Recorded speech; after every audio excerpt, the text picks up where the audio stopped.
Good afternoon, friends. It is your friend in flowers, Lisa, and it's Wednesday. And that means it's Ask a Flower Farmer. So I need to turn a light on, y'all. Maybe that'll help a little bit. That's a little bit better. So friends, if you've never been on Ask a Flower Farmer before, this is how this works. I'm going to do my best in the next few minutes, about 25 minutes, to answer your questions about flower farming, flower growing, seed starting, cool flowers. You got it. If you got a question, I'll do my very best to answer it. To post your question, please post it down below in the question mark bubble. That way I won't miss your question by having to scroll through everybody's name, right? So you post your questions just in that bubble down below with the question mark, and I will get to them in just a second here. So let's just talk about what's going on the farm. First off, we're having a fabulous harvest here today. I'll turn around this way too. Look at all that gorgeousness. I mean, it's really hot here in Virginia. I mean, we're going to hit probably over 100 degrees this afternoon, which is kind of crazy, but that's how the weather is these days, right? So we are just tons of celoseas and grasses and cosmos and hairy balls, and just a lot, and sunflowers, of course. I mean, what a cash cow for fall, y'all. That's when people are just naturally drawn to flowers, is the sunflower, right? And fall. So you should be keeping up with your monthly plant or your weekly plantings of sunflowers. But the big news around here is tomorrow we are officially starting our cool flowers, our first cool flowers. We've already started our biennials, which will only grow a couple, but we have submitted our seed order up to the warehouse because, you know, I am starting the same seeds that you purchase. When you purchase seeds from the Gardener's Workshop, my seeds are coming off the same shelves as your seeds are. So we actually plant those same seeds. So I sent my big order up yesterday, and it's supposed to be brought to the farm here this evening. So we are getting started tomorrow, and I always tend to start Rudbeckias first because they're slow growers, and so we kind of just have this hierarchy of how fast stuff grows, and so we'll be preparing probably our cool flower garden maybe even this weekend if it doesn't rain. We're dry as a bone here, so I'm feeling really excited that we could actually get our beds made, ready and waiting here a little bit earlier. I don't know about you, but I sleep better at night when the beds are ready.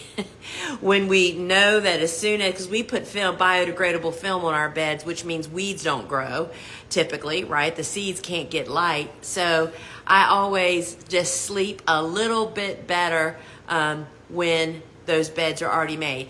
And so I'm going to go. So if you have a question, you need to post it over in the bubble at the bottom of your screen with the question mark. So that way, that's where people post their questions that I'll actually answer, so I don't miss it having to scroll through a bunch of comments. So let's see. Here's the first question. Do you ever use mushroom compost to amend beds? Is that okay to use with flower farming? Sure. I use any, I mean, use that term kind of loosely, right? But I mean, I will use any type of compost as long as it's finished. And what that means is that it's totally processed. That means it shouldn't have a strong fragrance or odor. It shouldn't have big chunks in it. All compost usually has some chunks, but I'm talking about lots of large unfinished products in it. But mushroom compost, yeah.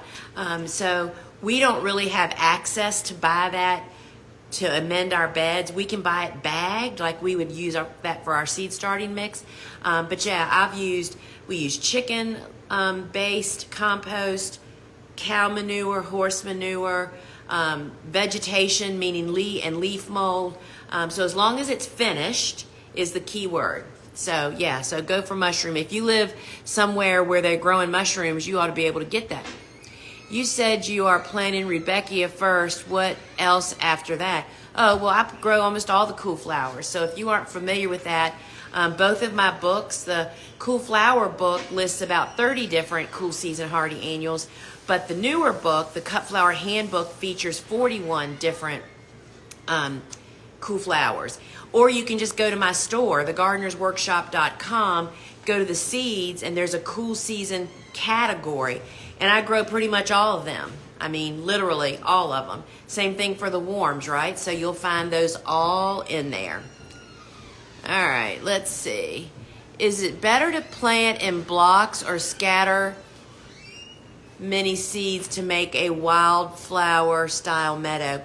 I have never started a wildflower meadow, and it is, anybody can start one. It's whether you're able to keep it and maintain it and get stuff to sprout is more challenging. That would be definitely something you should ask a search engine. I feel pretty certain it would be planting seeds of specific mixes for your area, but the real work is before you plant the seeds. It's how to get the planting area to have the minimal number of weed seeds on the surface so that your seeds don't get overtaken. And I know there are people that specialize in that. Miriam Goldberg, she had a book called Taming Wildflowers, which we shared a publisher when Cool Flowers came out. Her book came out, and it's a great book. It's an easy read, just like Cool Flowers is. You know what I mean? It's not this thick, right? So you can check that out. But the real challenge is not just throwing down some seeds. It's where you're planting them to get them to actually sprout and to not be overcome with weeds. And a lot of people do that. I've seen some beautiful ones. I will take any advice on ranunculus. I've never grown them in a low tunnel. I've only done them in my zone, planting them on March 15th or after pre-sprouting. So Rachel, I don't grow ranunculus. We've never grown them. So I'm afraid I cannot answer your question on that. That would be something, if you've taken our course by chance by Dave Dowling, that would be a great question for him. He would guide you on that, but that information I know is in his course. So I have absolutely no experience growing ranunculus, so sorry about that. Can I order Rudbeckia seeds without shipping and handling, or is it only during your live presentations? What a great question. So we have two stores. We have our big website, and then we have a phone app, Garden Shop. They both don't have exactly the same things on them, but the app, and you can go to your phones, you can comment app here, and we'll DM you the link to get it. Or you could just go to your phone's app store, search Gardener's Workshop, and get the live shop. And in the live shop, one of the things that happens in there is seed packet only shipping is free. If you only order seed packets, we pay the shipping. And that's all the time. That's 24/7. And I will tell you that great videos over there, but that's only in the app. That is not on our big website. Two totally different animals. So yes, you can order Rudbeckia seeds, and I grow there's either 8 or 9 different varieties, and I grow them all, y'all. They're a huge part of our plant and cash crop. Some of my cool flowers reseeded themselves and are coming up now. Should I leave them and they'll be okay, or resow later as planned? It 100% depends on how big a grower you are and what space you have. We would never rely on reseeded crops at all. Because they're usually not planted in a uniform manner, which allows you to do weed prevention, like hoeing them, that type of thing. And it's very difficult harvesting and everything else when stuff is spotty and here and there. Home gardener, go for it. But if you are a commercial grower, that we would not, if a larkspur pops up in the middle of our poppy bed, we'll let it stay. But you're not going to see typically a whole big area, because first off, if you're a cut flower grower, you should be cutting all the flowers, which means you should have minimal reseeding because the flowers were cut before they went to seed, right? So it's that kind of says something about last year's garden when that actually happens. So that's my take on that. I would definitely replant. And if some pop up in a place where it can stay. That's just kind of a little bonus, but I would not count on it. It just really depends on how much or do you need or counting on that flower. Question, dahlia storage for tubers. Can I use a fridge set at 50 degrees? I do not have a root cellar. I have absolutely no experience in storing dahlia tubers either. Y'all, whether you figure it out or not, I mean, I am almost 100%, except for peonies, an annual grower. That was just low investment, high return, big margins. I don't grow dahlias or ranunculus or anemones or any of those things that benefit from things that I just don't have available to me, meaning hoop houses mainly. And with dahlias here in the South, the bug pressure is just too much. So again, I would infer to your instructor if you've taken to one of our courses, the bulbs or either the green and hoop house course, or ask a search engine, and you probably would get some, and then look at reputable answers, right? I mean, whenever a website address ends in edu, that means it's a university, edu like education. Those are always good choices. Best way to transform a lawn into a bed ready for cut flowers. So anytime you're going to start a new garden, you need to remove whatever vegetation is there. If it's truly lawn, you can cut the sod and lift it and roll it up and get rid of it, right? And then you follow the standard bed prep steps that we follow, and you can find those in my new book, the Cut Flower Handbook. There's actually illustrations in there showing how to dig a bed and creating a raised bed using minimal. There's really no shoveling. It's just loosening soil and adding products in, but you have to get rid of that lawn, and that's key. Because let me tell you, puny performance of plants on the top half, the part you see, is a direct reflection of what's going on below ground. So most people just swoon right past it. So you can learn all the steps that I follow in the Cut Flower Handbook. Winged everlasting, do you prefer that being planted in fall or very early spring? I plant them both. We love amobium. Amobium looks like a cross between feverfew and straw flowers. It's a white flower with a yellow center. It's smaller than straw flowers. Super useful. They're great. I'm just sitting here looking. We have a bunch that are dried. They dry beautifully. They're amazing bouquet fillers, and they're super tall too. So we fall planted, and that's part of our succession plan, is we plant them again in very early spring. And this year, funny enough, this is a drought year for us. I mean, we've just really had a really dry summer. We virtually do not irrigate. And some of our cool flowers are hanging on like they never have before. We still are harvesting amobium, Chinese forget-me-nots, tweedia, straw flowers, and something else, but I can't remember what it is. I mean, really amazing. So we are still getting amobium. They aren't as big and great as they were earlier, but it's better than nothing, right? I mean, they're just great bouquet ingredients.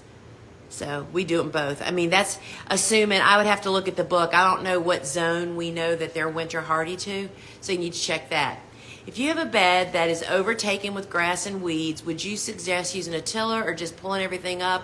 Which is the best practice for the soil? Well, it's not that simple. So it depends on what your weeds are and what your grass are. If they're perennial weeds like we have, Bermuda grass, Johnson grass, that kind of stuff, those means if you pull, you're actually pruning it, and it's just going to grow back even healthier from reacting to being cut like a cut flower. There's several different ways you can lift. Again, like I was just mentioning, you could cut that vegetation, and then there's a way you can use a sod lifter with a flat nose shovel. You can find that online. My book, The Cut Flower Handbook, talks about removing the vegetation, whether you choose to spray it. It's too late to tarp it. During the middle of summer, you can use a silage tarp that's black to toast it for like 10 weeks. Cover it, that blocks the water, the light, and it heats it up, and that'll kill everything that's there. But it's too late in the year to actually do that now. So tilling it, if it's perennials, is just going to make a whole bunch more. So you have to really identify what kind of weeds you have and then make a decision on what to do about that. Nothing is ever simple, y'all. Question: I grew stock this year, but it didn't do well. I think it got too hot. Stock is a cool flower. Cool flowers, for anybody that's not familiar, Cool Flowers is the name of a book I wrote 10 years ago about growing cool season hardy annuals, of which stock is one of those. And yes, stock doesn't winter over here for us out in the field. I mean, if you were in a hoop house, it would be a different timing, but we plant it in what we call very early spring, which for me is like mid-February. And then it's blooming for Mother's Day. Well, it's pretty cool then, so it does the lion's share of its growing during that cool period, right? So heat just shuts it down. They just stay short. So you need to get your timing right. And again, friends, I just want to say, you can comment book here and I'll DM you the link to get the book. The Cut Flower Handbook, my biggest hope for that book and focus was to help people figure out 99% of the questions that I get on everything is answered in that book. I'm not kidding. It talks about how cut flower garden works, and then it talks about warm season, cool season, how you figure out when you plant those in your garden, and then also how long you can succession plant. And one of the things that we find now that there's so much instant information, of which I will tell you most of it is not very accurate, is that nobody reads anymore or takes the time to watch courses. And that's why I have such deep-rooted knowledge, is because I read and read and read and did over and over again. And all of that is in the Cut Flower Handbook. So you can really figure out when you plant, how to figure that all out, and then it features the flowers. So hopefully that will help you. All right, any suggestions for growing status? I find that they tend to turn brown before they completely open up. So maybe you know this or maybe you don't. Status is a cool flower. It's a cool season hardy annual. We fall plant it and then plant it again in very early spring to succession plant.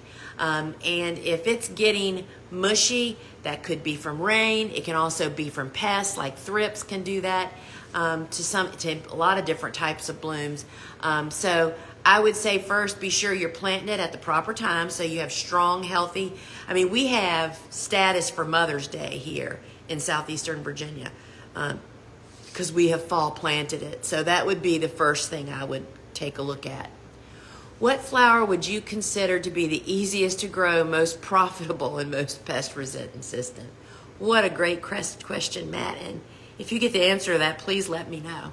That varies from every person, from your region to your level of skill, and what you consider to be easiest. And most profitable for me is all the annuals. And so funny that so many people that really want to start a flower farming business, they just want to grow ranunculus and tulips, two of the most difficult crops to make a profit on until you are really experienced and have some wisdom under your belt, right? But for me, I have always stuck with annuals because it's low investment, high return, and it's low risk. If something happens to my crops out in the field, it is not a major financial loss. So the short answer, my phone's telling me it's getting ready to die. I'm going to move us. Let me move over here so I can plug you in. All right. Everything that I do is based on being plugged into something, isn't it? All right, y'all, wait a minute. Look at all that celosia while you're waiting for me.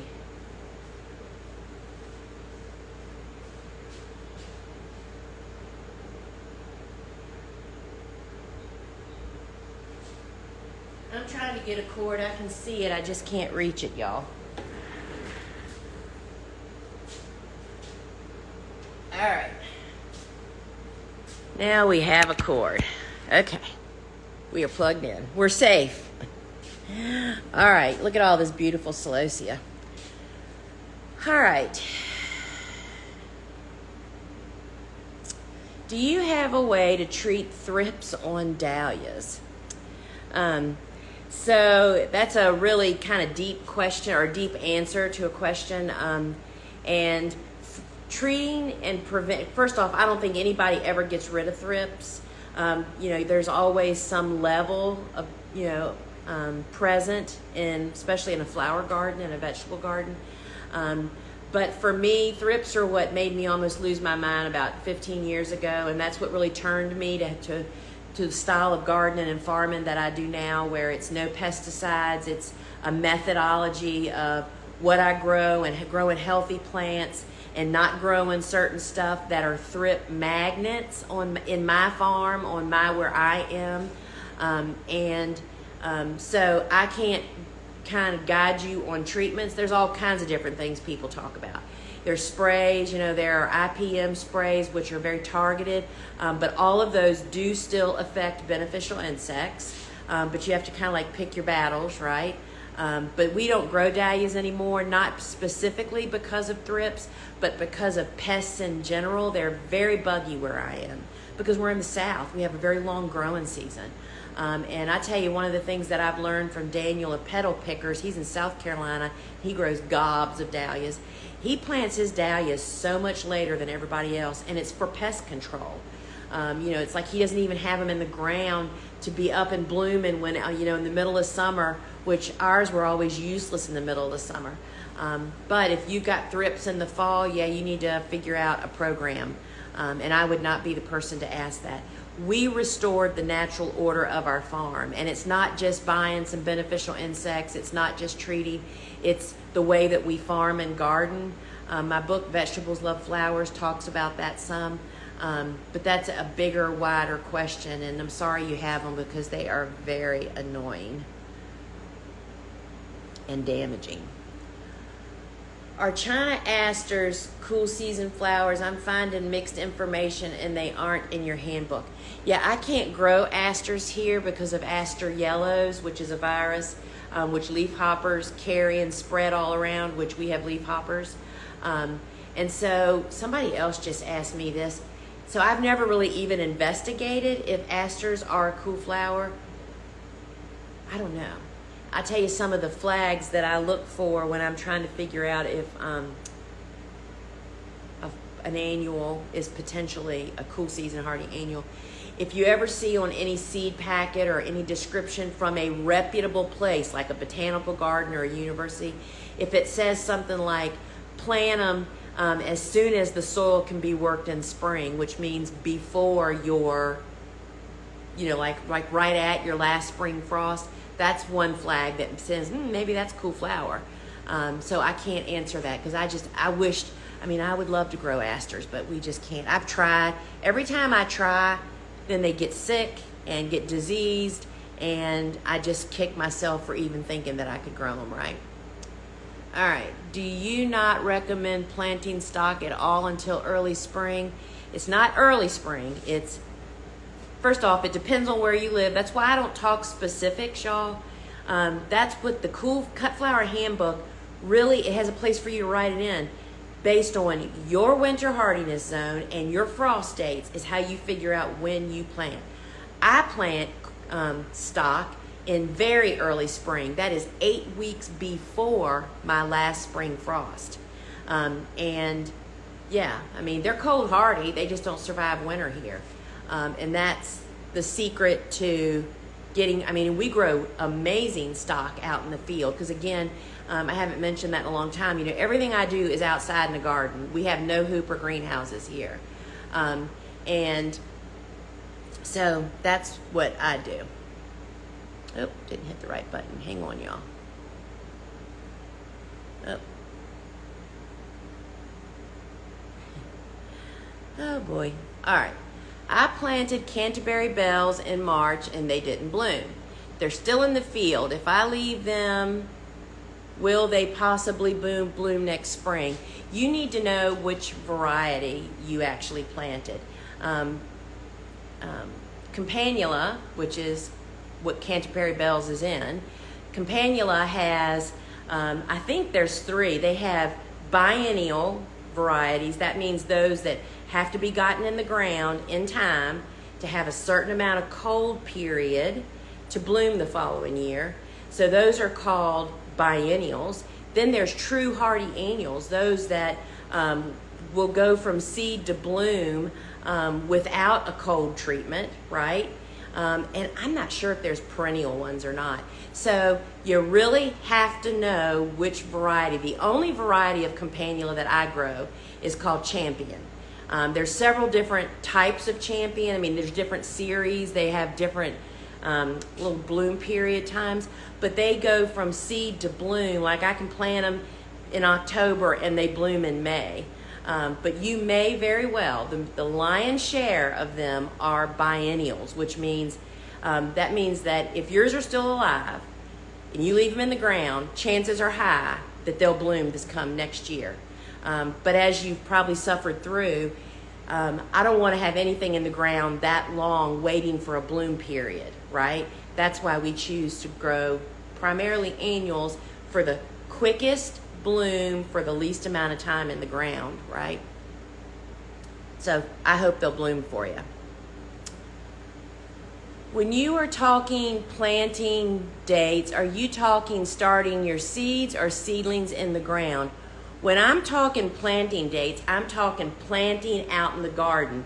You have to figure out how long it takes you to grow a transplant to have ready to go in the ground. So if I'm saying I'm planting stock on Valentine's Day, I mean, it's like mid-February, right? That's our number. I have to start stock the number of weeks to be ready. I mean, I'm planting plants on that day. So yes, you have to count back.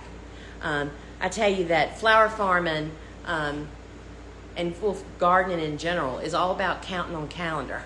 You know, people, you just literally, it's that simple that you have to do it that way, but you just have to know what you're counting. And that's what the Cut Flower Handbook really helps you for. So this is my last question. I have to nod out 5 minutes early today because I have a 1 o'clock. You've mentioned using crimson clover for the fall winter. Are there any others you recommend? So you're talking about cover crops. Crimson clover is a fall planted, spring blooming cover crop that you can grow for a lot of different reasons. It'll survive winters that don't go below -10 degrees. And know that crimson clover for winter and buckwheat for the summer are the only 2 that I talk about. And those, we sell the seeds to both of those because those are the easiest to extinguish for the general public. Unless you have tractors with tillers and have some experience. Growing cover crops is not as simplistic. It's really easy to grow it, but how do you extinguish it? How do you make it part of your program? I don't even recommend that flower farmers start cover cropping until they have farming under their belt, like season 3 or 4 usually, because it takes up space and you want to figure out how to fix that in. So no, I do not have another fall, winter that I recommend that folks grow. So friends, I'm sorry to leave 5 minutes early this week, but I started 5 minutes early. So I will see you, let's see, this Friday on the show. We will have all the live harvest, everything we're harvesting on my farm. That's the highlight of the whole show, right? So see you inside my phone app on Friday at 12 noon, or you can catch the replay. And that app is where seed packet only orders ship for free. All right, friends, till we meet again, and hope to see you on Friday. Ciao.